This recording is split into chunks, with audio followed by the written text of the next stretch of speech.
Esteban, un hombre entregado a Dios. Ya están ahí en Hechos 6. Muy bien. Bueno, hermanos, entregar la vida a Cristo va muchísimo más allá de solo hacer una oración.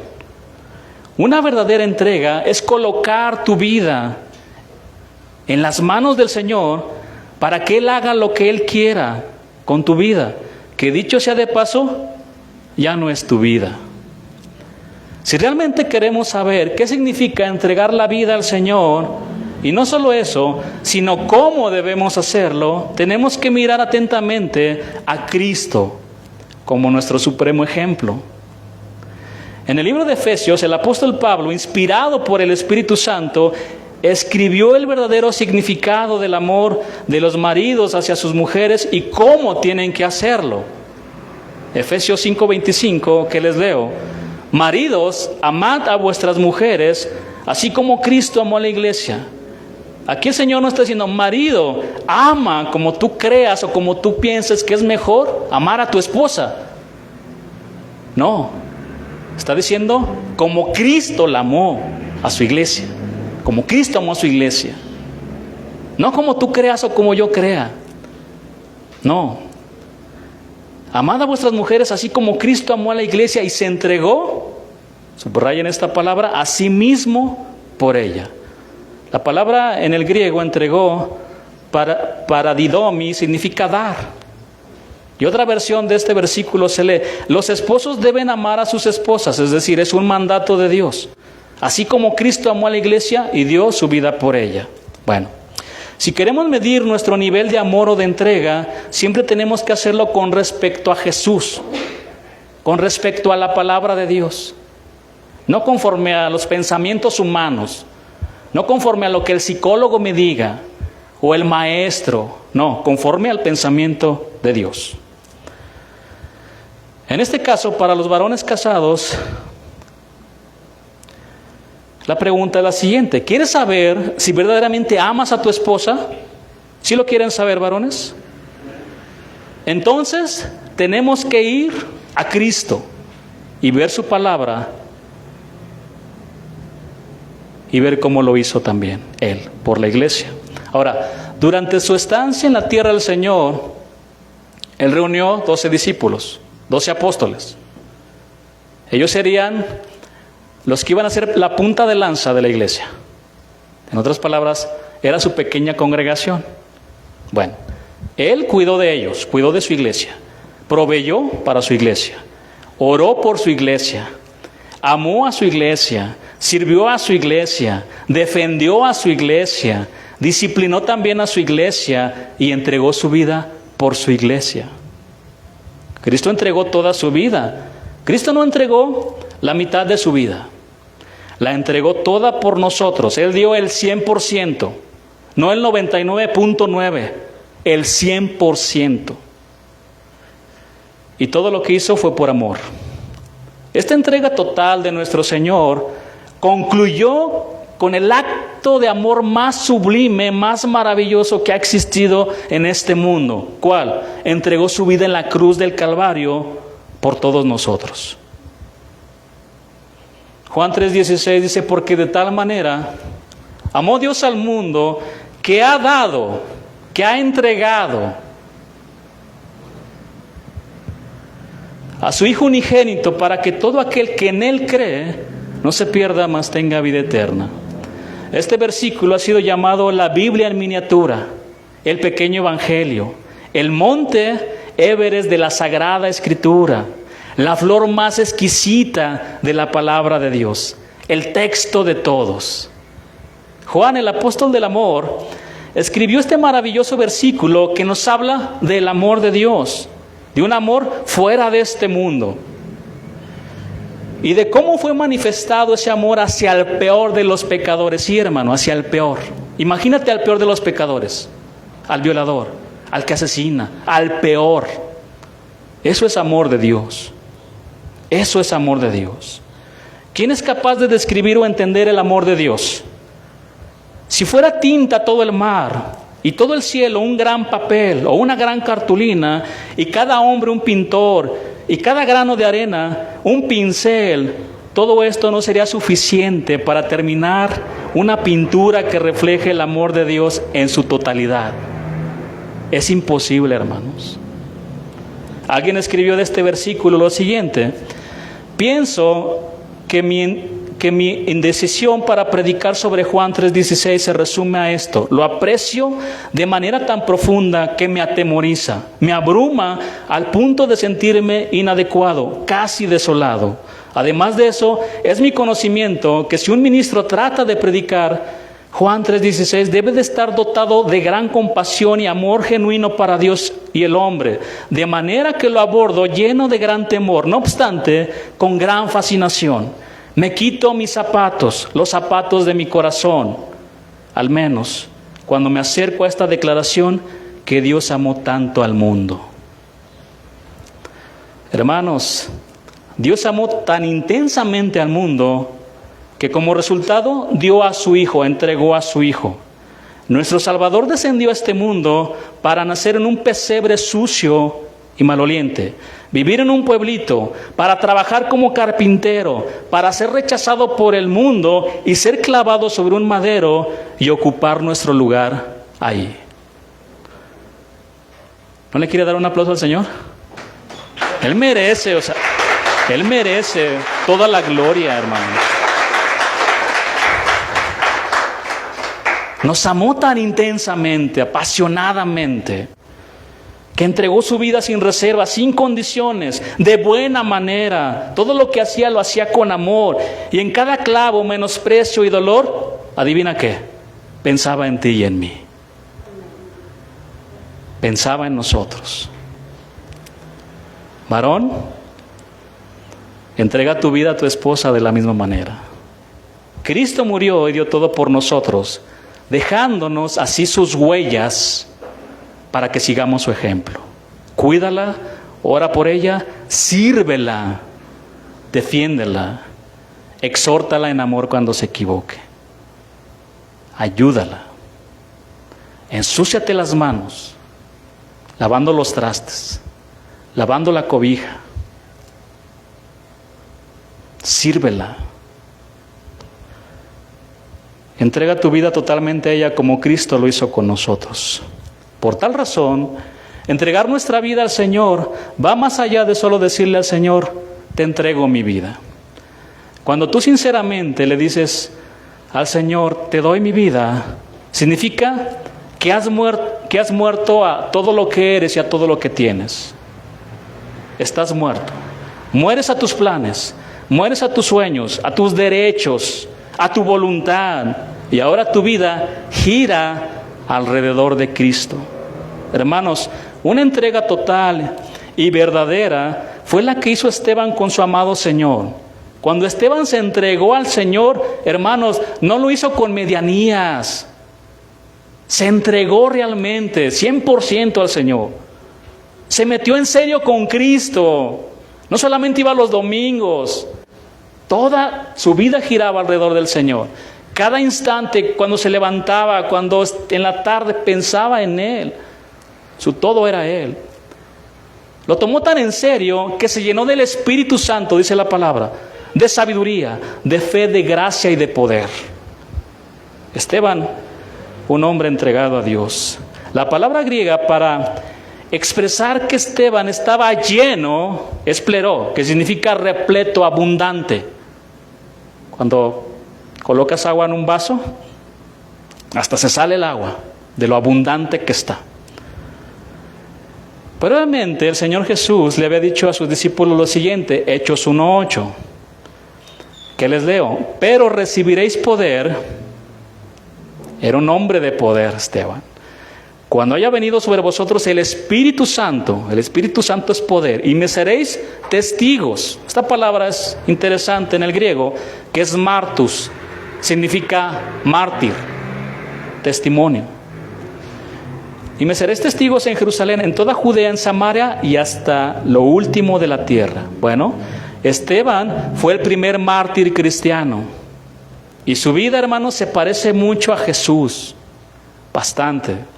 Esteban fue fiel hasta el último latir de su corazón y entregó su vida sirviendo las mesas donde el Señor lo puso para posteriormente sellar esta entrega total con su propia vida, como lo vamos a estudiar hoy.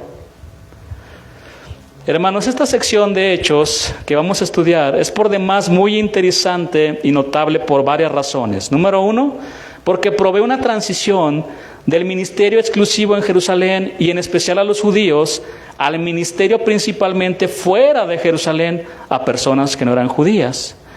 La razón número dos es que provee este discurso, de hecho es el más largo de Hechos. El espacio que Lucas dedica al discurso de Esteban muestra que es muy importante para el desarrollo de la historia de la iglesia. Y número tres, porque provee una defensa bíblica de que algunos de los puntos que separaban la religión judía de la iglesia primitiva. Hechos 6:8. Ahora sí comenzamos.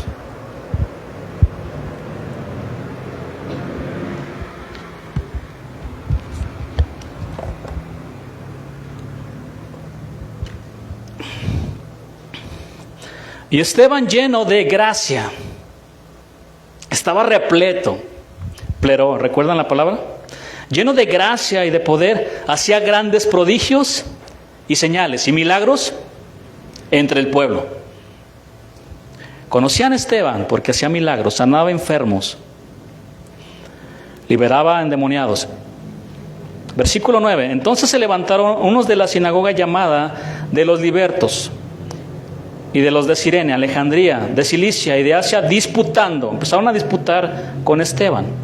Bueno, los judíos con quienes Esteban disputaba eran de Alejandría, Cilicia y Asia. Esto indica que eran judíos de lenguaje y costumbres griegas, como Esteban mismo. Versículo 10. Pero no podían resistir. La palabra en el griego aquí significa oponer y contradecir. Pero no podían resistir a la sabiduría y al espíritu con que hablaba.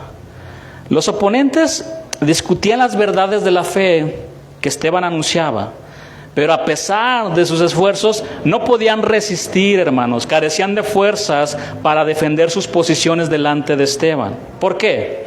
Porque Esteban hablaba con sabiduría divina que le daba el mismo Espíritu Santo. El poder de Dios desbarataba fácilmente los argumentos de sus enemigos. Ellos podían resistir a Esteban, pero no podían resistir al Espíritu que estaba en Esteban y que lo guiaba en lo que tenía que decir. Sus oponentes no se habían dado cuenta, hermanos, de que luchar contra el Espíritu era una batalla imposible de ganar. Versículo 11. Entonces, ¿qué pasó? Sobornaron a unos para que dijesen que le habían oído hablar palabras blasfemas contra Moisés y contra Dios. Así como lo hicieron con Jesús, así como lo hicieron con Daniel. Ahora, como no podían destruir su mensaje, procuraron destruir al portador de dicho mensaje. Este ataque contra la persona de Esteban comenzó con acusaciones falsas. Por eso buscaron personas no llenas del Espíritu, no llenas de sabiduría, sino llenas de mentira y corruptas, fáciles de sobornar, para que levantaran acusaciones falsas contra Esteban. Y en el mundo, ¿cuántas acusaciones se han levantado falsas? Exactamente fue lo mismo que hicieron con el Señor Jesús, como lo vamos a ver en Mateo 26, 59 al 61.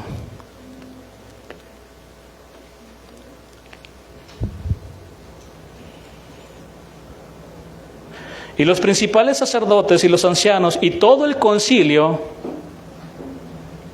buscaban falso testimonio contra Jesús para entregarle a la muerte.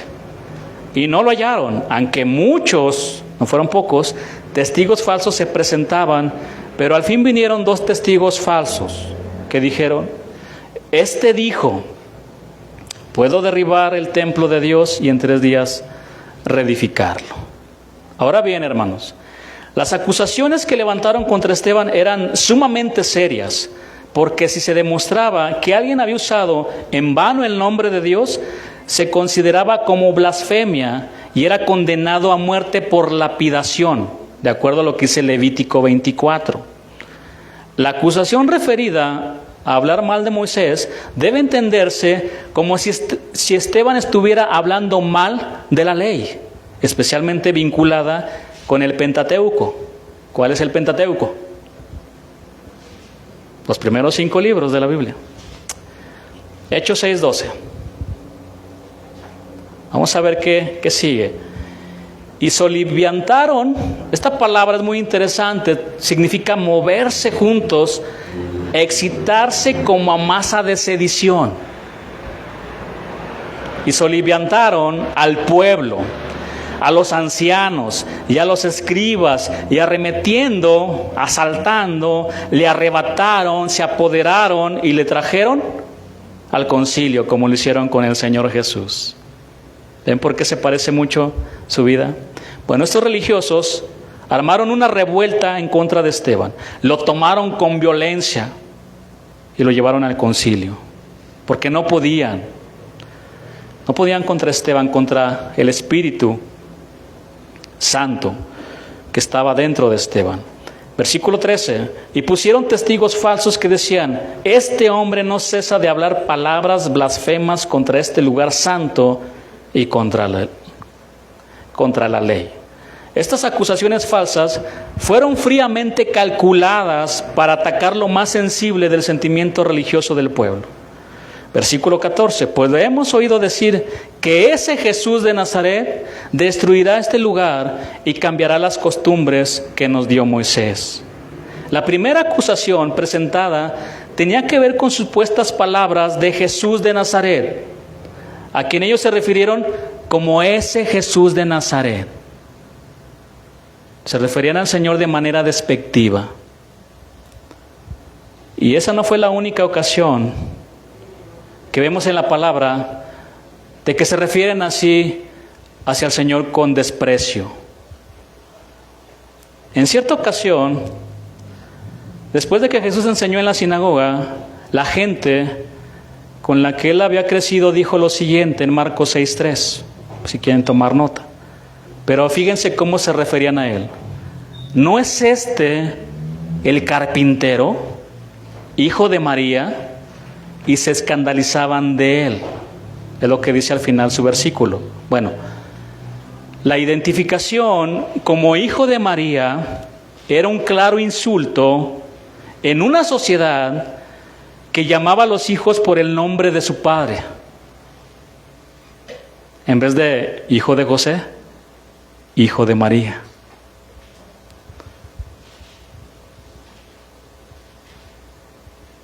Lo repito, la identificación como hijo de María era un claro insulto en una sociedad que llamaba a los hijos por el nombre de su padre, excepto, claro está, en el caso de niños cuya paternidad estaba en duda. Tenían duda. ¿Recuerdan la historia? Fue concebido por el Espíritu Santo. José se dio cuenta, la quiso dejar. Pudieron asesinar a Miriam, su nombre en el original, a piedras también, por eso. Pero bueno, conocemos la historia del nacimiento del Señor Jesús. En otra ocasión, los adversarios de Jesús le dijeron de forma insultante: nosotros no hemos nacido de inmoralidad sexual. Híjole, ¿cómo se dirigían a él? Es lo que dice Juan 8:41. Nosotros no hemos nacido de fornicación. Imagínense al niño Jesús, que se puede identificar con muchos niños en la actualidad, ¿no? ¿Ya vieron a Yeshua? ¿Quién sabe quién será el papá de él? Dicen que el Espíritu Santo, que fue concebido por el Espíritu Santo. Tanto desprecio, tanto odio, ¿cómo se refieren? En una ocasión también le dijeron: tú, por el poder de Satanás, echas fuera a los demonios. Por Belcebú, príncipe de los demonios, echa fuera a los demonios. En fin, hermanos, Durante mucho tiempo y en el presente siglo no paran los insultos, las burlas contra nuestro amado Salvador. ¿Se han dado cuenta? Que era gay, que sacan películas, que tuvo relaciones con María Magdalena.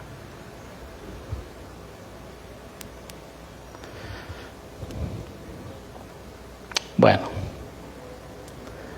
la primera acusación presentada tenía que ver con supuestas palabras de Jesús de Nazaret, a quien se refirieron como ese Jesús de Nazaret. Hemos escuchado a Esteban, ellos decían que ese Jesús destruirá este lugar. Hermanos, Cristo nunca dijo destruir el templo, Él dijo destruid este templo, haciendo referencia a su cuerpo.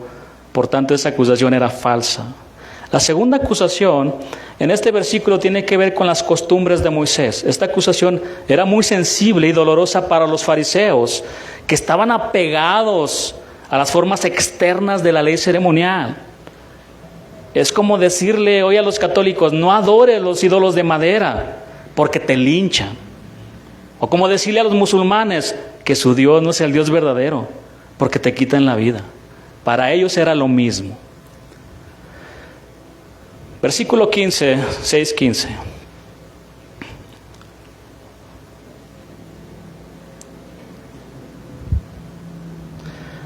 Entonces, todos los que estaban sentados en el concilio, al fijar los ojos en él, en Esteban, vieron su rostro como el rostro de un ángel. ¿Y cómo no, hermanos?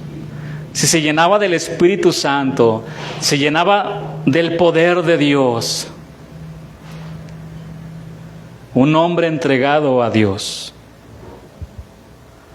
A ver, mujer, esposa, voltea a ver a tu esposo. ¿Se ve un rostro como de ángel? Pero como de ángel caído, dice.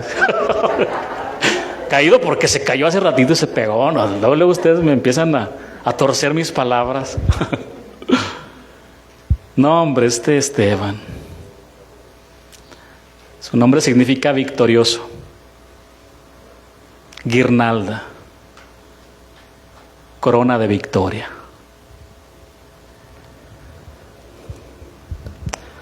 Todos los miembros del Sanedrín podían ver al acusado que estaba situado delante de ellos. Esteban estaba lleno del Espíritu Santo y de fe. No dependía de los hombres, sino de Dios. Tenemos que empezar a depender de Dios, varones.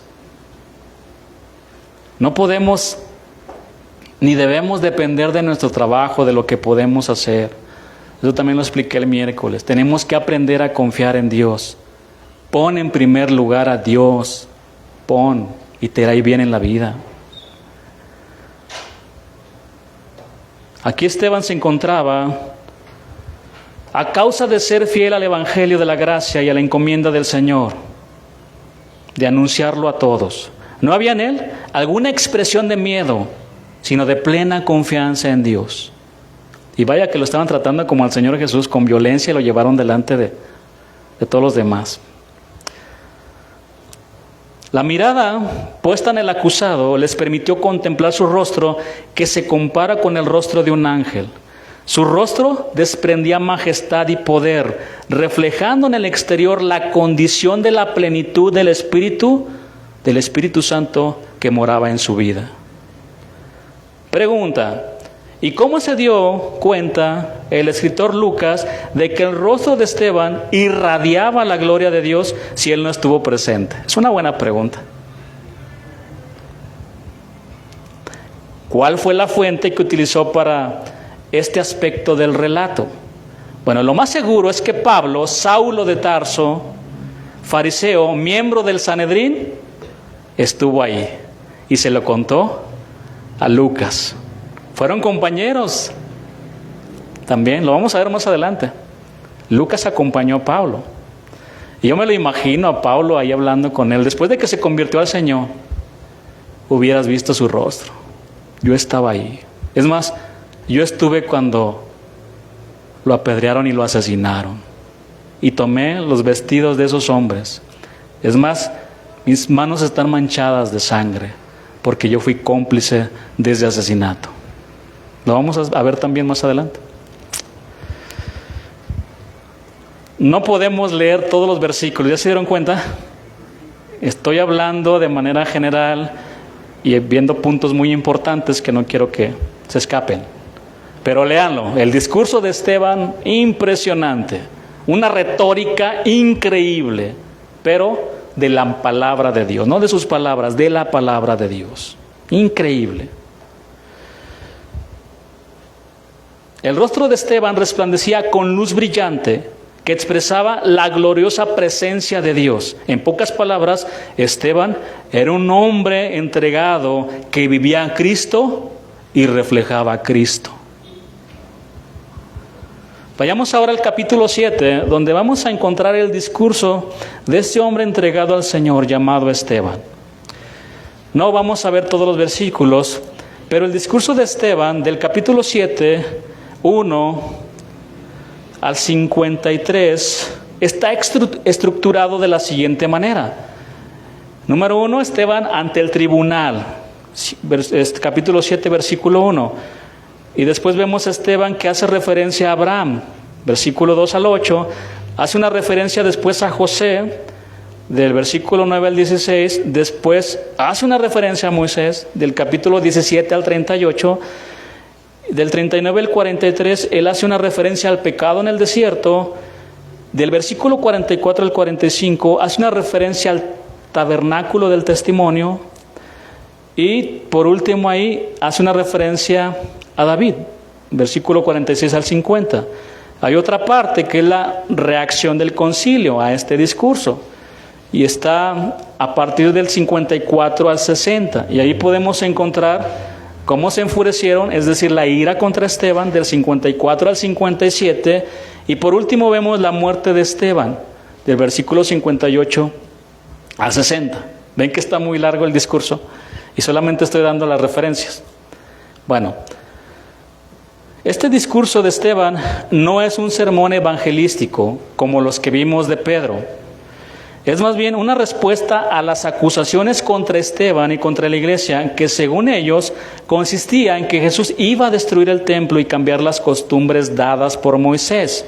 Bueno, el discurso de Esteban tiene 3 objetivos. Número 1, mostrar que la actividad de Dios no se limitaba al territorio geográfico de Israel, ni al lugar específico del templo, ni exclusivamente a los judíos. Número 2, comprobar con la historia de los hebreos que ellos habían rechazado a los representantes de Dios, es decir, a los profetas, y habían resistido su plan a menudo. Y número 3, mostrar que la crucifixión de Jesús y la persecución de sus seguidores era una continuación de ese patrón de rechazo y resistencia.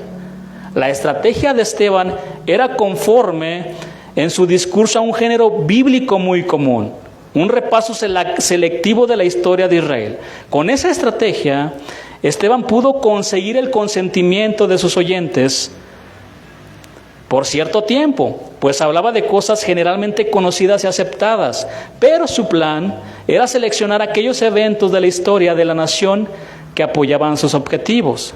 Los 3 personajes históricos que aparecen en el discurso de Esteban figuran como típicos en algún aspecto de la vida de Jesús. Por ejemplo, Abraham fue peregrino en tierra extraña, es decir, Jesús no tuvo un lugar estable de vivienda o ministerio, y en un sentido más exacto, vino del cielo como peregrino entre los seres humanos.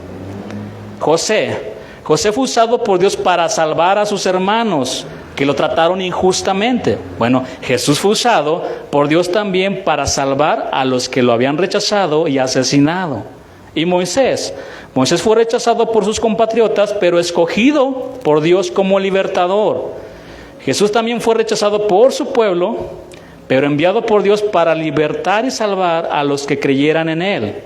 Es más, el mismo Moisés predijo en Deuteronomio 18, 15 al 19, que Dios iba a levantar a otro profeta como Él. ¿Ese profeta quién es? Nuestro Señor Jesús. El mensaje de Esteban para defender su fe, hermanos, fue un mensaje centrado en la persona de Jesucristo. en la persona del Señor. Finalmente, en Hechos 7:51 al 53, Esteban el acusado acusa a sus acusadores. Vamos ahora sí a leer este versículo, al versículo 51.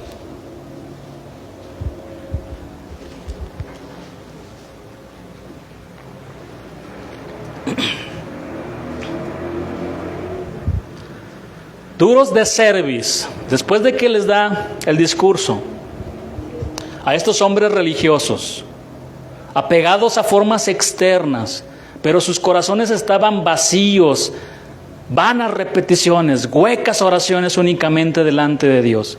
Solamente se preocupaban por lo externo, pero en el corazón no había nada. Duros de cerviz e incircuncisos de corazón y de oídos.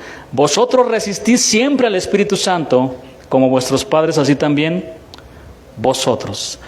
Al puro estilo profético, Esteban aplica todo lo que se había dicho antes a los miembros del Sanedrín, que se habían reunido para juzgarlo. El discurso alcanza aquí una conclusión radical. Esteban presentó ante todos ellos la palabra que acusaba al pueblo de un comportamiento rebelde contra Dios. Usó las mismas palabras de los profetas, duros de cerviz e incircuncisos de corazón y de oídos. Es una forma de llamarlos desobedientes a Dios, gente altiva que se niega a doblar el cuello. ¿Cómo son los soberbios? Te ven así. Para allá, migaja de pan. Casi se creen Dios. Gente soberbia. Y Dios resiste a los soberbios y da gracia a los humildes. Para allá, no te quiero ni ver. Así Dios. Gente que camina muy porque tiene dinero y quiere humillar a todos. Gente altiva que se niega a doblar el cuello, que no quieren tener el yugo de la obediencia a Dios.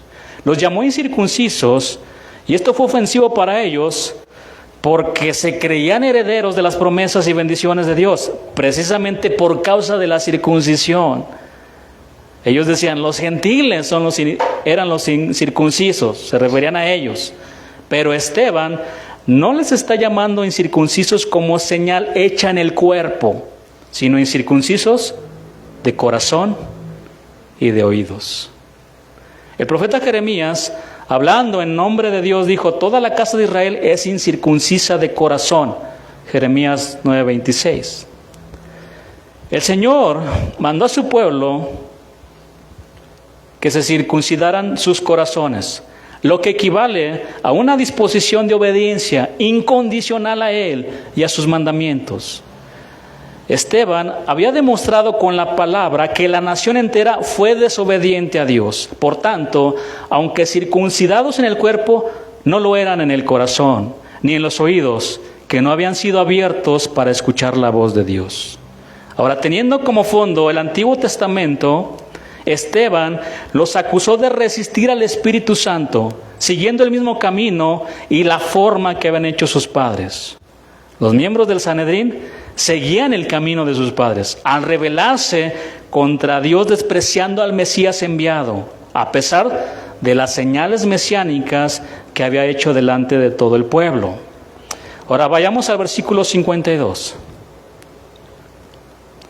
¿A cuál de los profetas no persiguieron vuestros padres y mataron a los que anunciaron de antemano la venida del justo, refiriéndose a Jesús, de quien vosotros ahora habéis sido entregadores y matadores? Vean la acusación. Llevaron al acusado y se le salió peor. Se empezó a acusar a él.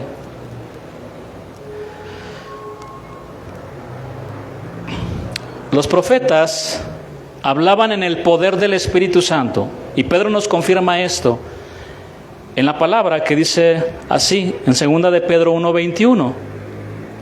Porque nunca la profecía fue traída por voluntad humana, sino que los santos hombres de Dios hablaron siendo inspirados ¿por quién? Por el Espíritu Santo. Resistir al Espíritu Santo equivale aquí a resistir a los profetas. Con todo, no se trataba de solo una resistencia a las demandas divinas, sino para acallar la voz del profeta y lo lo perseguían para obligarlo a guardar silencio e incluso culminaban su maldad matándolo. Era lo que hacían.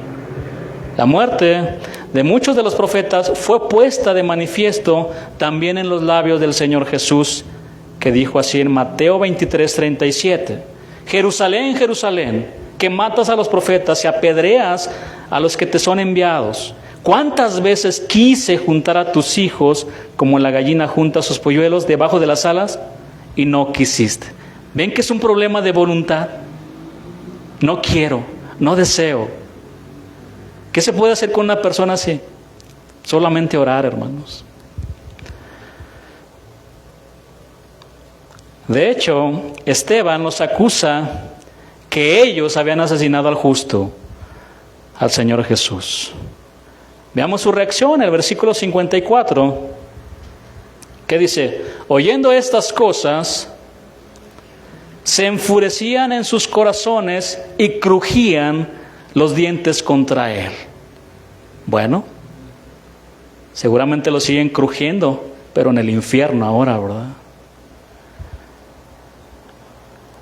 Ante estas palabras, la reacción de ellos fue ira, rechazo y violencia. Sus corazones estaban llenos de ira y de furia, que se manifestaba como con un rechinar de dientes, confirmando así que la acusación de Esteban era cierta, era verdad. Esteban puso el dedo en la llaga. ¿A cuánto les gusta que le pongan el dedo en la llaga? A nadie, ¿verdad? ¿A quién les gusta que le digan la verdad? ¿Te incomoda? ¿Cómo te hace sentir? Pero cuando tienen verdad, ¿qué haces, hermano? Hermanos, cuando un religioso es confrontado con la verdad y acusado de seguir costumbres, formas externas que no están de acuerdo a lo que dice la palabra, rechinan los dientes contra las personas que están diciéndole tal verdad. Ahora, notemos ahora cómo la conclusión del discurso de Esteban responde a cada acusación volviéndola contra sus detractores. Vamos a verlo aquí. Ellos habían acusado a Esteban de hablar palabras blasfemas contra Moisés y contra Dios. Entonces Esteban los acusó a ellos de resistir al Espíritu Santo, lo cual es un eco de resistir a los profetas de Dios. Ellos habían acusado a Esteban de hablar palabras blasfemas contra este lugar santo y contra la ley. Esteban los acusó de recibir la ley y no guardarla, de no obedecerla. Acusaron a Esteban de decir que ese Jesús de Nazaret destruiría este lugar y cambiaría las costumbres que nos dio Moisés. Él los acusó de matar al justo. El discurso de Esteban fue una respuesta bíblica no solamente a estas acusaciones, sino también a la situación de la iglesia que está viviendo. El libro de Hechos fue escrito en el año 62 después de Cristo aproximadamente. En esa época, la iglesia había sufrido bastante persecución de parte de los judíos y rechazo especialmente por los líderes del pueblo. Bueno, este discurso de Esteban emplea las mismas palabras de los hebreos para animar a los perseguidos con la noticia de que Dios los apoyaba y que eran la continuación de aquellos personajes como Abraham, José, Moisés, los profetas y Jesús mismo. Muchos cristianos, hermanos, han sufrido y sufren persecución como este varón entregado a Dios. Por ejemplo, en Sudán, el gobierno promueve la conversión forzada al Islam. Cierran, destruyen y prohíben construir iglesias cristianas. Hermanos, vuelvo a lo mismo. Imagínense que estuviéramos allá en Sudán. No pudiéramos congregarnos. Aprovechemos bien el tiempo, hermanos. Aprovechemos bien el tiempo. Entiendo que tenemos cosas que hacer. Todos tenemos cosas que hacer. Todos, hermano. Tenemos que aprender a aprovechar el tiempo, administrarlo bien. Pero si te levantas a las 12 del día y duermes 10 horas, ¿cuántas horas te van a quedar? 2 horas. Obviamente estoy exagerando. Tenemos que aprovechar bien el tiempo. Jesús aprovechaba bien el tiempo. Se levantaba de madrugada a orar. Ni siquiera amanecía y ya estaba el Señor postrado delante de Dios. Jesús siendo Jesús. Y estaba en las sinagogas también enseñando. Él es nuestro ejemplo, hermano. Cierran las iglesias cristianas. Además prohíben predicar públicamente y castigan a los predicadores con azotes y cárcel. En Colombia, grupos guerrilleros han cerrado cientos de iglesias cristianas y han matado a varios cristianos porque hablan contra la violencia y se niegan a involucrarse con la guerrilla. Y no vayamos tan lejos, en Chiapas, en algunas escuelas se han negado a inscribir a algunos niños por el hecho de que son hijos de padres cristianos. El mensaje de Esteban anima a los que sufren persecución, afirmando que Dios está obrando a través de sus sufrimientos. Vámonos al versículo 55.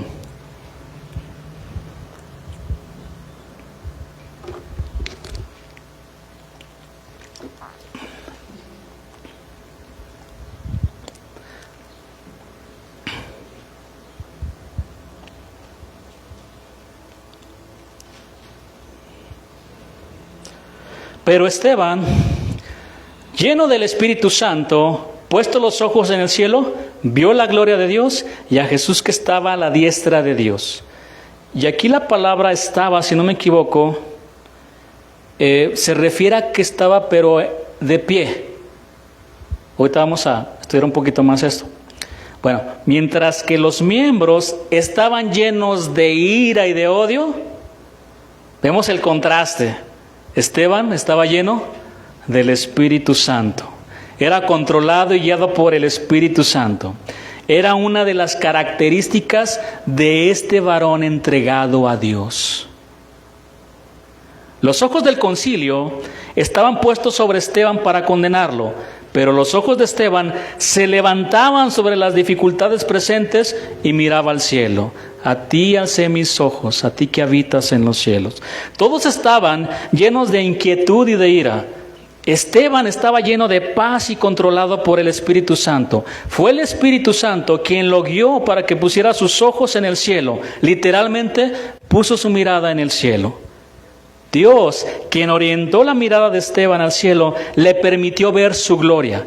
No se menciona en qué consistió esta visión de la gloria de Dios, pero sin duda, hermanos, las puertas del cielo se abrieron ante los ojos asombrados y el corazón lleno de júbilo ante él.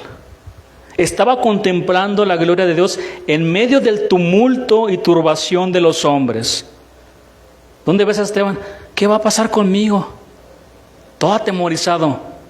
Eso es lo que pasa con la gente que no conoce a Dios. Tú míralo, obsérvalo. Sus últimos momentos antes de morir.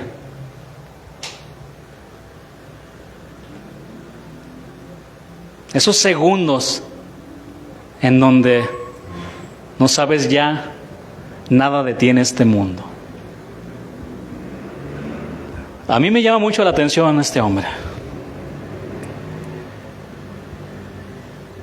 No solo vio la gloria de Dios, sino también a Jesús a la diestra de la majestad en las alturas.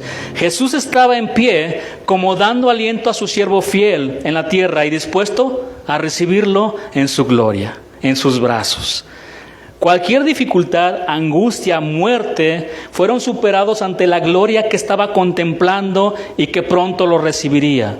Hermanos, ¿qué más se podía esperar? ¿Qué más podía desear Esteban en el momento cumbre de su testimonio y entrega? Hermanos, Jesús no solo es una realidad experimental en la vida, es la gloriosa realidad de la esperanza en el cielo.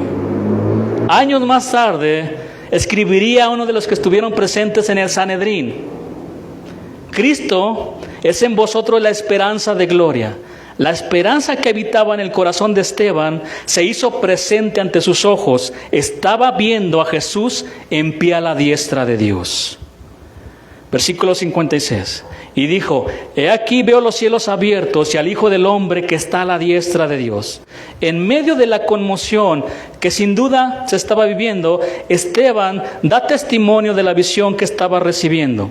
Vemos aquí que Esteban los estaba invitando para que vieran el cielo abierto, donde se estaba manifestando la gloria de Dios y donde estaba también el Hijo del Hombre.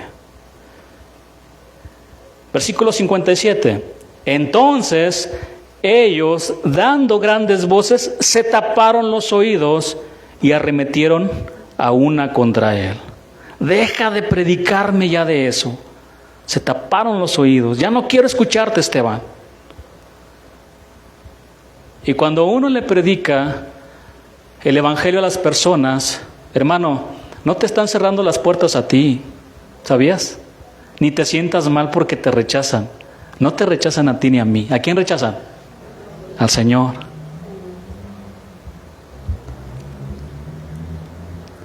Lo rechazan a Él.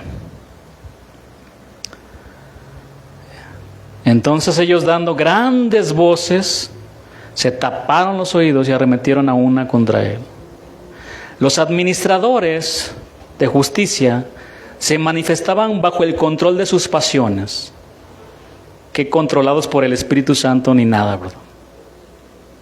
Todos con sus emociones desbordándose y nada de control. Por eso es importante que todos los días nos llenemos del Espíritu, de la palabra, que estemos orando. ¿Por qué? Porque en el momento que salimos, varones, las tentaciones están afuera, los problemas están afuera. Y en el momento que estás manejando y si te atraviesa alguien, lo primero que debe salir de nuestra boca es bendición, no maldición. Tenemos que ser controlados por el Espíritu Santo, guiados por Él.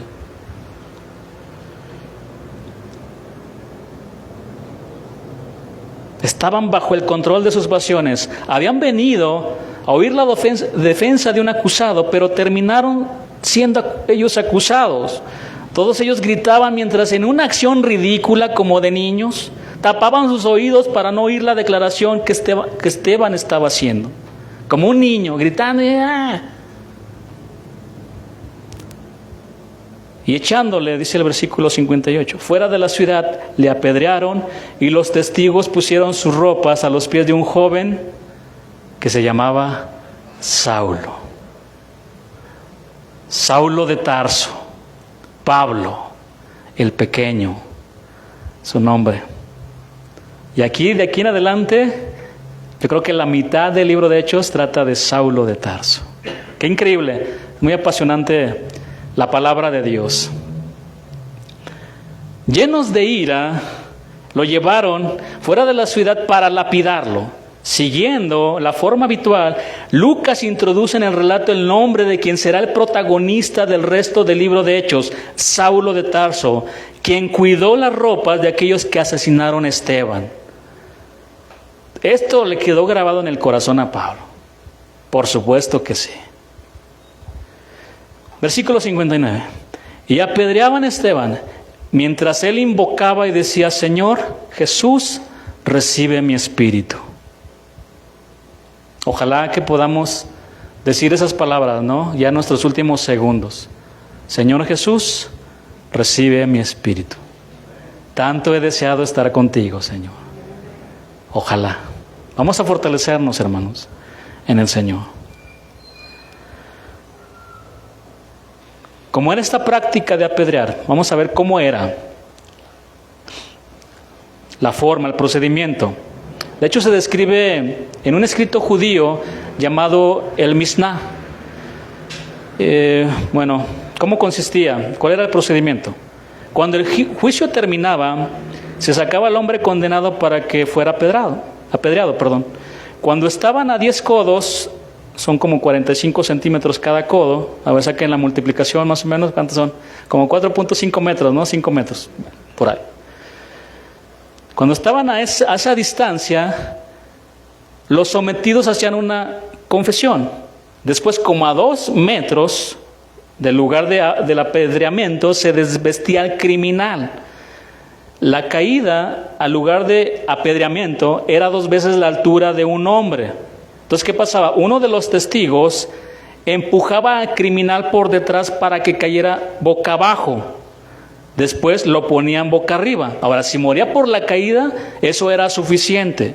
Si no moría, el segundo testigo tomaba la piedra y la dejaba caer sobre su corazón.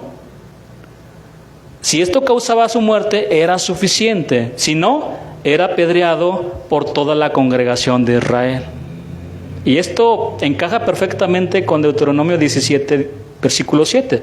Vamos a leerlo.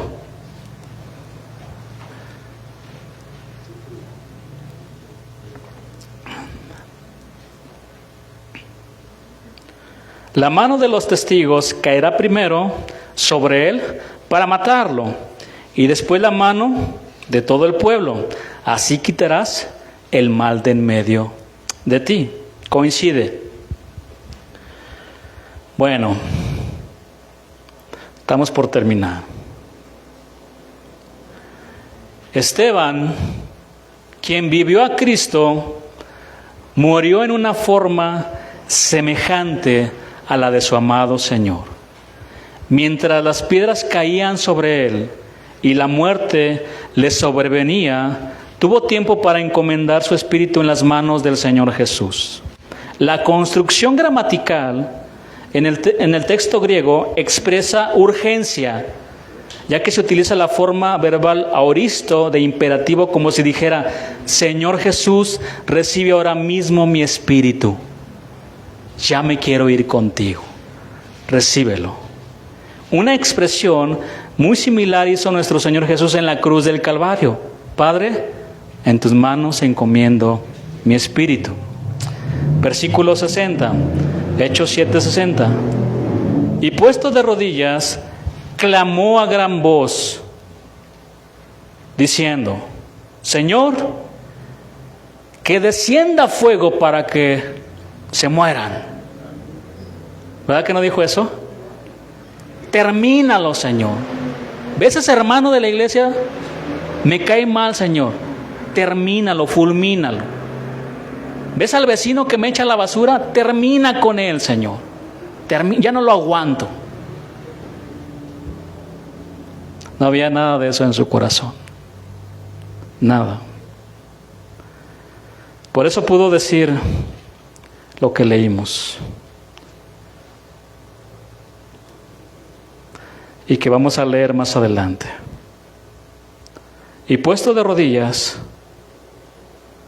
clamó a gran voz: Señor, no les tomes en cuenta este pecado. Y habiendo dicho esto, durmió.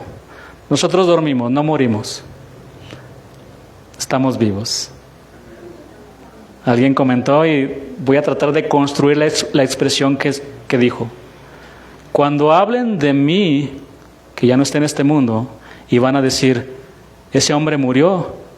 No, ese hombre que murió está más vivo que nunca, en la eternidad con el Señor. Wow. Hermanos, quien está lleno del Espíritu Santo es un hombre perdonador. El creyente está dispuesto para bendecir a quienes lo maldicen, como lo hizo el Señor Jesús. El verdadero cristiano sigue en todo a Cristo. Así se entiende en la última oración de Esteban, que hizo de rodillas, con voz fuerte. Él estaba viendo al Señor en pie a la diestra de Dios, y arrodillándose en oración, expresa en plena coincidencia su última oración semejante a la de su Señor. Le pidió que no tomara en cuenta este pecado de homicidio hacia su persona. Perdónalos porque no saben lo que hacen. ¿Ven la similitud? Un hombre lleno de Dios, un hombre que reflejaba al Señor. El nombre de Esteban significa victorioso, guirnalda, corona de victoria. Bueno, este hombre entregó su vida al Señor. Su misma vida fue una corona entregada a los pies de Cristo. Pregunta: ¿habrá alguien aquí que quiera entregar su vida al Señor? Ya vimos lo que representa entregar la vida al Señor.